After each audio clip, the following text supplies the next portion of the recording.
When we go to take the team photo though, like you guys all have to be in it. Okay. Yeah. Like we'll just have, Jimmy's bringing a camera.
Yeah. And make sure to count to 100%. Don't blink. Where do we look, Jimmy? Not that button. Yeah. Before we get started, hey, Whoa, whoa, whoa, whoa.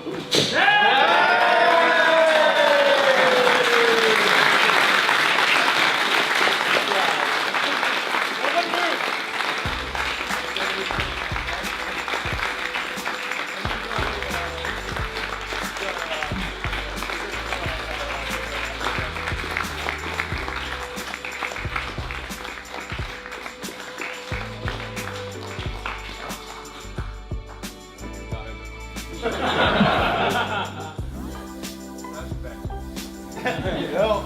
It's okay. Yeah. Hurry up, dude.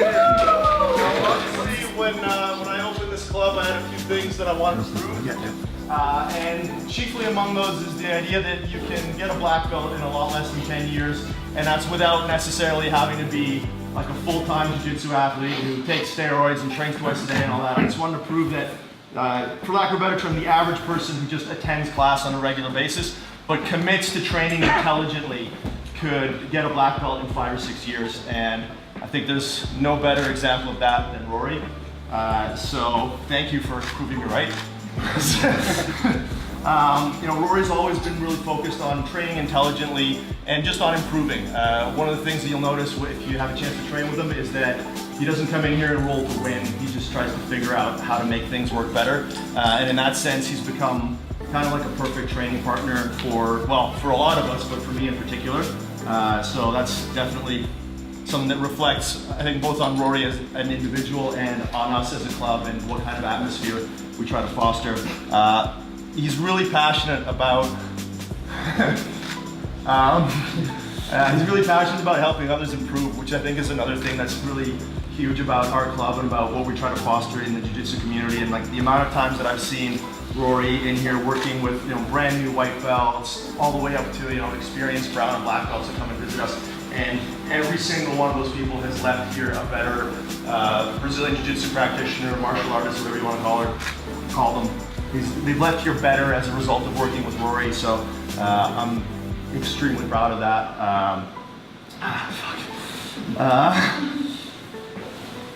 So Rory's like the embodiment of using intelligence and efficiency to get to a level that, again, in the past would only be associated with full-time professional martial artists, professional jiu-jitsu practitioners. I really hope that people here look up to the fact that despite not being, again, a full-time athlete, not being particularly, like, look at this fucking lanky weird, like, this is not an athlete we're talking about here. This is somebody who used their brain to get good at jiu-jitsu, and I think any of us can do that given the amount of time that's been put in, which is not excessive.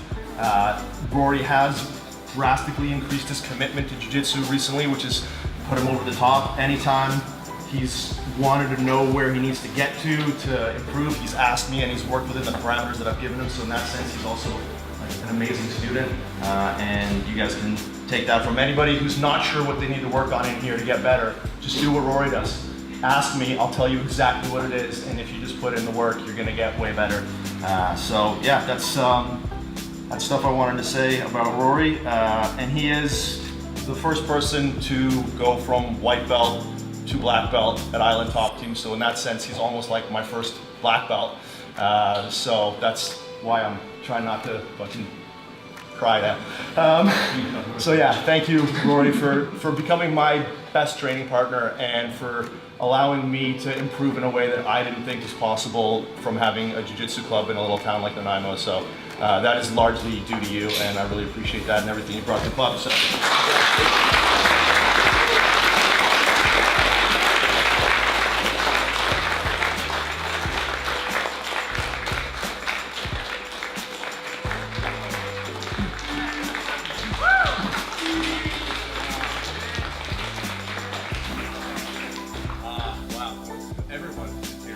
I had a hunch that happened, and then especially when I came in and I saw Umesh and Marcus and Guillaume and Jen, it's like, okay, all the affiliates are here. It means a lot to have absolutely everybody here. I can't thank all of you enough. It's amazing that my mom, dad, and wife knew that this was going on and they're here.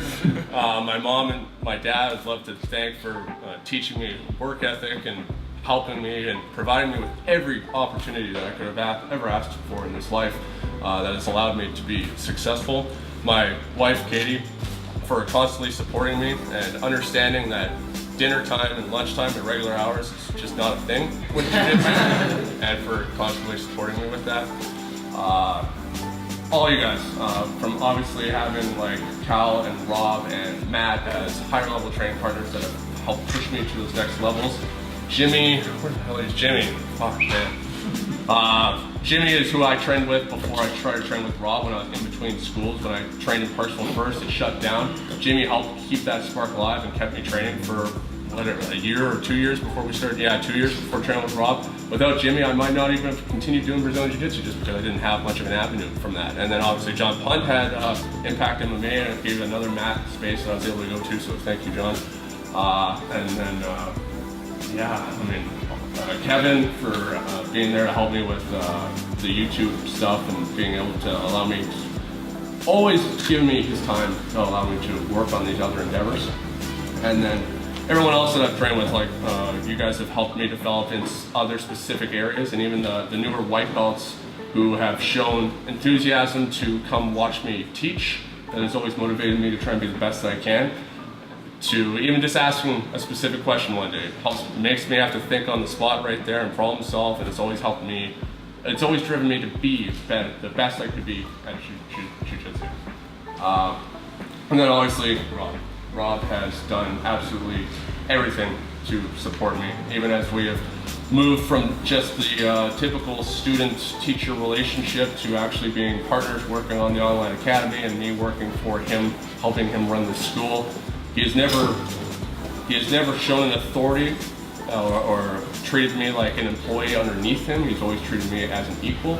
He has always been open to listening to any ideas or different ways I want to try to challenge myself or take things, whether it's, especially as we're looking at video production.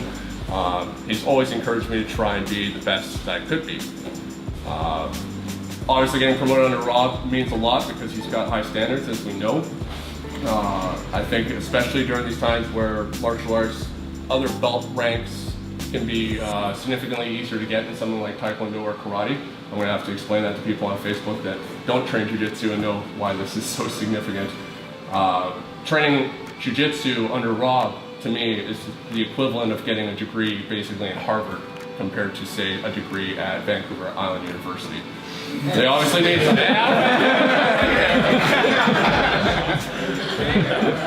Come on, Harvard, come on. If you tried to say that a degree in one place, then you say it at an Ivy League school, we would know. Rob, if you guys, like, it takes a long time to get ranked under Rob, and trust me, I understand the frustration, and I understand, for me as all people, I've definitely focused too much on belt ranks in the past. It's something for me as a visual representation of a skill level. It's something that my brain has had a hard time differentiating from. We don't get into this sport or martial art for the belt, we get into it because we enjoy it, we love the process of it, and it's important to remember that, and I've certainly lost track of that at times and always found my way back to it, so it's important to remember that. And I mean, the outcome of it is getting ranked under Rob, like even purple belt to brown belt up. You can make a living from this job because you are going to have so much knowledge compared to some people, depending on where they have the opportunity to train and learn from, that you're going to be able to go to places and blow people away with the knowledge you have, and that's absolutely thanks to Rob and everything that he does. Like, he dedicates himself to jiu-jitsu more than any of us can comprehend, and we get to be the beneficiaries of that. There are times where, like as we've seen with this Calterra ankle lock that Rob has now made, that he's been able to pull off for the first time in competition, we get to just learn these techniques from him, and especially at the lower levels, you don't recognize just like how privileged you are to get the finished version of that product, where Rob has been working on, say, even just that submission for 4 years before being able to actually successfully hit it in competition. He refines it, and I get to always have that privilege of working with him and learn his process of deciphering what works and what doesn't and figuring out the technique. But we just get that streamlined and fed right to you guys. So yeah, there's going to be frustrations throughout your journey. I almost quit once at blue belt, going through like that blue belt blues situation of working jobs full time and getting away from my training, and I can't even imagine what my life would have been. So even if you step away from training briefly at times, or you have setbacks, try and find a way to it, and try and find a way to always be training with this guy, because he will set you up the best for the rest of your life, and I can't thank you enough. So it means so much to have all you guys here. It's very special. Thank you so much.